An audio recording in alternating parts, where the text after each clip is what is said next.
Assalamu alaykum, hörmətli qardaşlar. Gollandiya Uyğur Kişilik Hüquq Fondi Ma'rif və Təşviqat Bölümü tərəfindən tayarlanğan til dərslərimizə xoş gəldinglar. Biz bugün Golland dili qrammatikası dərsimizdə ikinci dərs isim və artikullar to'g'risida tanışıb chiqamiz. Yəni isim Zarafstandaq nom word. Yəni isim degəndə odam yoki narsalarni, tabiat hodisalarini atashda ishlatilgan har xil so'zlar isim deb ataldi. İsimler cümlenin mühim bir bölüki buluş sıfatı bilen cümlede ega bulup keldi. Ondan başka yana to'ldirg'uchi ve cümlenin başka böleklerin bulup kelaleydi. Anda isimler özünün türleriga asasen her xil türlerge bölündü. Mesela xas isim, ayxannamur. Xas isim degende adam ve narsalarni, tabiat hadiselerini umumiylikten farqlantirish uchun qo'yilgan isimlar xas isim. Mesela Niderland, Gollandiya desek, mesela dünyada jiqqa devletler var. Şu devletlerini yani bir-birinden ayırıp farqlantirish uchun qo'yilgan işte Gollandiya, Amerika, Sharq Turkiston degandek. Ondan de Mercedes, yani Mercedes mashinasi, yani har xil mashinalar var, lekin mashinalarni bir-biridan farqlantirish uchun işte qo'yilgan xas isimlar. Bular xas isimlarga misol bo'ldi. Türdaş isim, yani sort nom word deganda ma'lum bir turga tabi bo'lgan yoki bir xil umumiylikqa ega bo'lgan shay, hodisa va tushunchalarning hammasiga o'rtaq bo'lgan ism. Masalan, auto desak, mashina, yana bir qatnash vositalarining ichidagi ma'lum bir qatnash vositasi. Yoki yong'in, hund desak, yani hayvonlarning ichidagi ma'lum bir turga tabi bo'lgan it degandekchi, mushta turdosh ismlar. Ondan yana konkret ismlar. Konkret ismlar degan vaqtda konkret shakliga ega bo'lgan shaylarning nomi. Masalan, odam, velosiped desak, mesela odam desaklam darhol ko'z oldimizda bir odamning shakli namoyon bo'ladi. Velosiped desakmi ko'z oldimizda ikki chaqliq darhol bir shakli namoyon shundoq. Yani aniq bir konkret shaklga ega bo'lgan shaylarning ismi konkret ism. Abstrakt ism degan vaqtida harakat, hayot, mijoz, xuluq qatorliq ko'rgili bo'lmaydigan abstrakt uqumlarga tabi bo'lgan ismlar. Masalan, muhabbat, nafrat desak, muhabbat deganda biz shakli bunda ya ikki puti va ikki ko'zi va deb bunda ifodalab bermaymiz. Shunga o'xshash abstrakt. Shamol, hech kim shamolni ko'rib boqmagan, lekin daraxtlarning yupurmoqlarininki lingshidan shamolni his qila olamiz. Yani shunga o'xshash biz his qila oladigan, lekin ma'lum bir konkret shaklga ega bo'lmagan ismlar abstrakt ismlar bo'ldi. Ana bundan boshqa yana birikma ismlar bor. Masalan, ikki ismning birikishidan tuzilgan, xuddi bizning tilimizda ata, ana, urug', tuqqan deganga o'xshash. Golland tilidami masalan hit coffee kopiya desa, qahva stakani de o'rik platis xizmat o'rni degandekchi. O'sha ikki ismning birikishidan tuzilgan birikma ismlar. Ondan başqa yana sanğıl oldigan ismlar var. Masalan 1, 2, 3, 4 deb aldığa ma'lum bir sanaq sonlarni qo'yish orqali sanğıl oldigan ismlar. Masalan mashina, uy, alma degandek. Anda sanğıl bo'lmaydigan ismlar. Masalan sanaq sonlar bilan bevosita ifodalash mumkin bo'lmaydigan, lekin miqdor so'zlarning yordami bilan miqdorni ifodalashga bo'ladigan ismlar. Masalan süt, şeker, un degan odatda 1 kilo, 2 kilo, 1 qop, 2 qop deb ifodalaymiz. Bir xalta, 2 xalta degandekchi. 1 şeker, 2 şeker deb emas.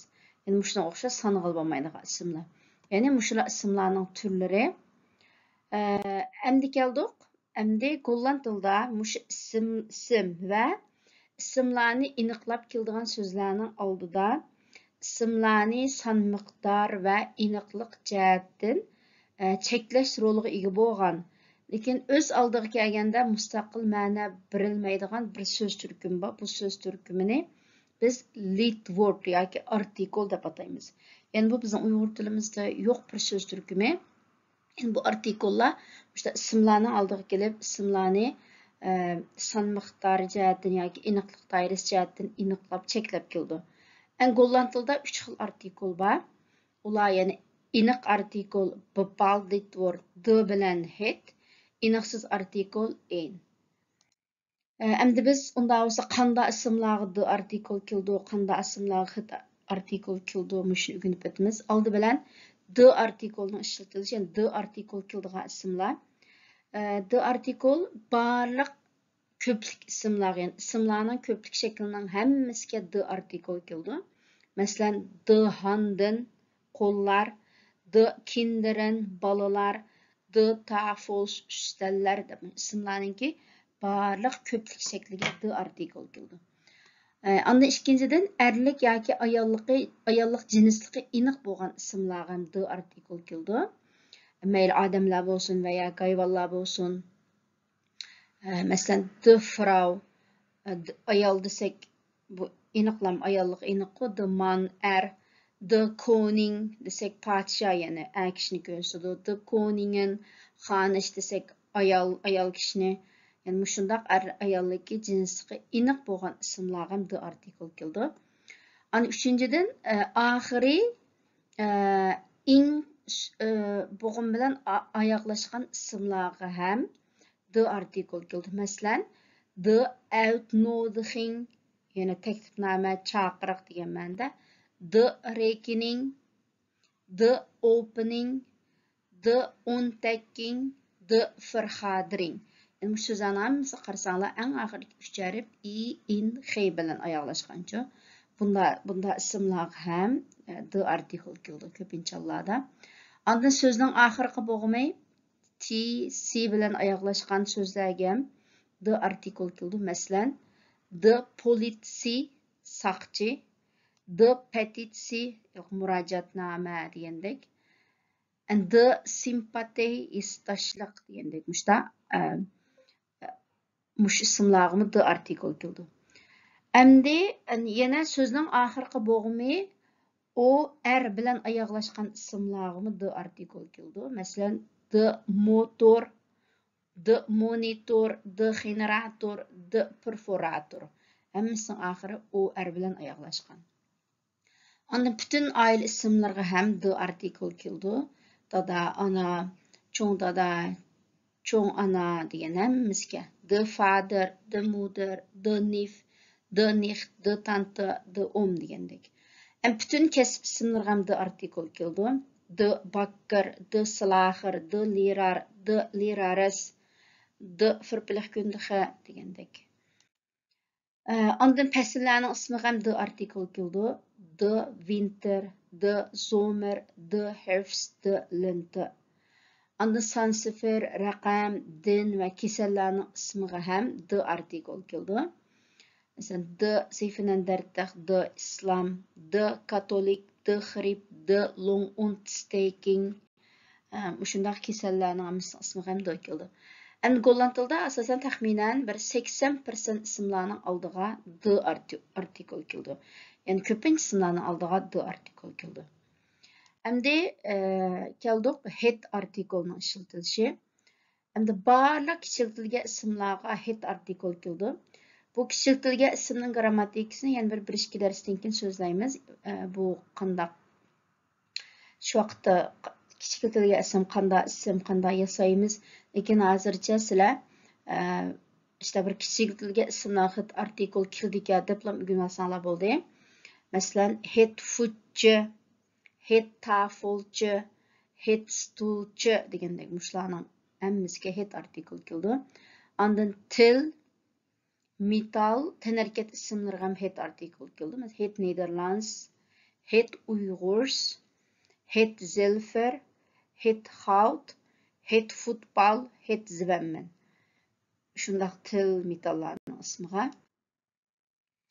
Ondan oxirgi bo'g'imi at, ismi degandek mushu bo'g'imlar bilan oyoqlashgan so'zlarga ham het artikul keldi. Masalan, het ultimatum, het museum, het resultat degandek. Ondan birinchi bo'g'imi fir, b, x bilan boshlangan ismlarga ham het artikul keldi. Masalan, het begin, het verdriet, het verlies, het gedoe degandek. Yani het artikelin köprek işletildiğen isimler muşular. Andın degen toq ikki xil artikul var. Iniq artikul, iniqsiz artikul deb. Yani iniq artikul d bilan het, hamda iniqsiz artikul ein. Hamda bu qandaq isimlarga işletildi degan vaqtda ein degan bu artikul, yani bir ma'nosi bir degan ma'nosi bor. Shu ein bir. Şuna barliq isimlarninki birlik shakliga mushu ein ishlatiladigan vaqtda, masalan bir odam, bir ayol, bir kitob, bir qiz bola deb işte ifodalamoqchi bo'lsak, doim mushu ein keldi. Ein man, ein frau, ein bug, ein mashi. Ondan ba'zida undash jumlalarda ismlarning ko'pligining oldida ham ein ishlatildi. Masalan, what in mensen waren op het feest. Aslida mensen degan odamlar ko'plik shaklichu, lekin bu yerda ein deb birlik ishlatyotidi. Bu mushta bir jumla shaklida mushta keldichu. Masalan, chapchiq odamlar, nima degan chiq bolalar degandek ishda vaqtlarda doim mushu ein degan artikl keldi. What in lieve kinderen zijn jullie toch? Masalan, sizlar nima degan umoq bolalar? What in herre hier? Yani nima degan varang churong degandek mushta jumla shakllarida doim ein keldi. Anda bunda bir savol jumla shakli var. What for ein? Yani ma'nosi qandaroq degan gap. Bunda vaqtda ein keldi. Bu bir xil muqim so'z, muqim savol jumla shakli. Masalan, what for ein auto will je gaan kopen? Qandaroq bir mashina olgangiz vaqti. Yoki what for ein yuruk will je gaan kopen? Qandaroq ko'ylak olgangiz vaqti degandek. Endi bu artikullar her doim ishlatilmaydi. Ba'zi artikul ishlatilmaydigan ahvollarmi bor. Yani qanday ahvolda artikul ishlatilmaydi deganda, birinchi xil ahvol, ko'pincha ahvollarda xos ismlarninki ko'plik shaklida jumla ichida artikul ishlatilmaydi. Yani masalan, dar lopen kinderen. Yani u yerda bolalar ketib bordi desak, asli kinderen degan bolalar. Bu asli ko'plik shaklida kelyotidi. Lekin bunda xos ismlarda jumla ichida kelgan vaqtda bunda d ishlatmaymiz bu yerda. Masalan, dar lopen de kinderen demaymiz. Dar lopen kinderen. Yani bir misal, hij houdt van honden en katten. O işte mushuklarni yaxshi ko'radi desak, honden en katten. Bular ham ko'plik ismning ko'plik shaklida d artikul keldi deb o'rgangan, lekin bunda jumla ichida kelgan vaqtda kelmaydi. Andan odamlarning, dunyodagi davlatlarning, orol, viloyat, shahar, yeza, oy kunlarning ismiga ham unda jumla ichida artikul ishlatmaydi. Masalan, her naam is Tomaris desek, uning ismi her naam is de Tomaris demaymiz. Nederland heeft 12 provincies. Yani Nederland, de Nederland emas, Nederland deblam. En Texel is het grootste eiland van Nederland. Yani Texel Gollandiyadagi eng chong orol. Amsterdam is de hoofdstad van Nederland. Yani Amsterdam, Nederland deganning oldiga hech qanday artikul kelmadi. Hij komt in februari naar Nederland. Yani 2. oyda Gollandiyaga kelsak, februari oyining oldiga ham artikul kelmaydi. Anda ba'zi muqim birikmalarga artikul ishlatilmaydi. Masalan, op straat, ko'chada, op school, maktabda, per jaar, har yili. Ergizmel opda straat, opda school demaymiz. Mushta op straat, op school buning ham artikul kelmaydi. Ondan yana odamlarning kasbiga jumla ichida kelgan vaqtda artikul ishlatilmaydi. Endi biz boya bütün kasblarning oldiga d artikul keldi degan tuqul, lekin jumla ichida kelgan vaqtida ishlatmaymiz. Masalan, bir misal, Alim is adviseur bij een grote verzekeringsmaatschappij. Yani Alim bir cho'ng sug'urta shirkati maslahatchi, yani adviseur, maslahatchi. Bu kasb jumla ichida kelgan vaqtda ham ishlatmaymiz. Ondan fe'llar jumlada ism bo'lib kelganda artikul ishlatmaydi. Yani fe'llar jumlada ega bo'lib ism bo'lib kelganda, masalan, werken is goed for in mens. Yani werken degan xizmat qilish, ishlash, bu asli fe'lchu ish harakatining holatini bildirib kelgan. Lekin fe'llar mushta ba'zida jumlada ega bo'lib ism holatda ham kelalaydi. Bunda ahvol aslida ham artikul ishlatmaymiz. Andın praten tijdens de film is in deze bioskop verboden. Yani bu kinoxonada film jarayonida paranglish cheklangan. Praten. Sporten is gezond voor het lichaam. Yani sporten, harakat qilish bular hammasi cümlede işte isim bo'lib kelganda artikul ishlatilmaydi. Yani yuqorida biz shu artikullarninki ishlatilish nimasini qisqacha bir ishlatish o'rnini qisqacha bir tushunib o'tdik. Balkim sizlar buni qarab nimandaqchi qoidalar deyishinglar mumkin. Yana bu mushu qoidaga tushmaydigan yana bir muncha ishlatilish o'rni bor-ku. Bu faqat qoidaninki faqat pek az bir qismi. Endi undan olsa bunu qanday asli tutamiz degan vaqtda endi buning hammasini yodlab o'rganishmi ta'sirchi. Buni hammasini asli tutishning hojati yo'q. Ham bu artikullarni normal o'zining ona tili golland tili bo'lgan gollandiyaliklardan so'rasanglarmi, o'zlarimi unda hammani bilib ketmaydi-ku. Ham gollandiyaliklar ham o'zini qiynaladigan, ko'p xatolashadigan bir nuqta. Ondan nima uchun bu qoidani o'rganamiz degan vaqtda, bu qoidani o'rganish orqali biz boshtalam dediqimiz, artikullar ismlarning oldiga kelib, ismlarni ma'ni jihatdan ham bir aniqlik doirasi jihatdan cheklab keldi debchi. Biz shu artikullarning ishlatilishiga qarab, bu ism birlik ismkan yo ko'plik ismkan deb araymiz ba'zida. Ana shu birlik ko'plik asosan biz jumlamizning xabar bo'lgan fe'lning ishlatilishi o'xshamaydi-ku. Şuna biz bu qoidani bilish orqali ashta bir ismlar jumla ichida kelgan vaqtda uni to'g'ri shaklda tonishni o'rganamiz. Anda mush qoidani bilgandan keyin, bundan keyin har bir ismni o'rgangan vaqtida shu artikulni ham masalda o'rganib olsanglar, masalan, hond degan ismni o'rgangan vaqtda the hond, kitob book, head book, strat, the strat debchi. Masalda o'rganib olsanglar, vaqtda tama kuldilar deb shu jiq ismlarga mos keladigan artikulni tang o'rganib bilib qolasizlar. Shunga bu qoidani o'rganishdagi maqsad shu, bu qoidaning jiqlik qarab bergizmi beshinglar qatmasin qandami nim qilib bo'laman debchi. Shu qoidani bilish orqali biz qanday o'rganishni bilib olamiz-ku. Ondan bir mashq qiladigan torbatni sizlarga akeldim. Bu torbatning ismi williglitword.nl deb, ya'ni qaysi article.nl degan bir torbat. Bu torbatda aslən mən normalda xizmət jarayonida bir doklad yozib qo'yib qolsam, bu torbatni har vaqt ichib ishlataman. Mən bu ba'zi ismlarninki qaysi artikul keldi bilmaydigan ahvollar kunda uchraydi-ku. Ashta vaqtda shappida ichib tordan tekshirman. Ondan bu torbatning yana bir iqtidori, bu torbatda siz email adresingizni yozish orqali tizimga oldira olasiz. Mushta bir jadval chiqarib turdi tizimga oldigan vaqtida. Ondan ismni, email adresi, ondan vaqtni tanlaysizlar, soat 7, 4 yoki kech soat 10 degandek. Shu vaqtda mush torbatdan sizlarga bir email keldi, bir kirish ulanish link bilan, ulanma bilan. Ashadin kirgandan keyin bir 10 dek so'zni kunda mashq qila olasizlar-ku.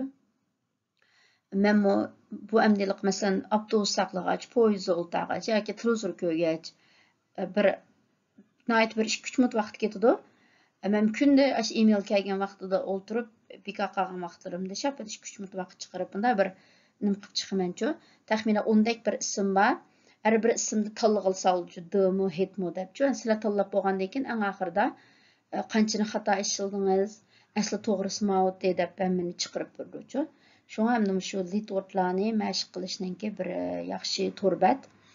Email orqali tizimga oldirib qo'ysanglar, kunda mushta asta vaqtdan chiqqanda mashq qilib qo'ysanglar, asta bu pishiq bo'lib qoldi inshaalloh. Ondan bu torbatning ham app bor ekan. Bir dars jarayonida bir qirindishimiz degandi. U appni shu App Store'ga kirib The of Head deb yozsanglar chiqadi ekan-ku. Shuni xalaqlar u appni ham tushirib olsanglar bo'ldi. Bugungi darsimiz mushagicha. Inshaalloh biz keyin qitimliq darsimizni ko'rishaylik. Omon bo'lgaysizlar.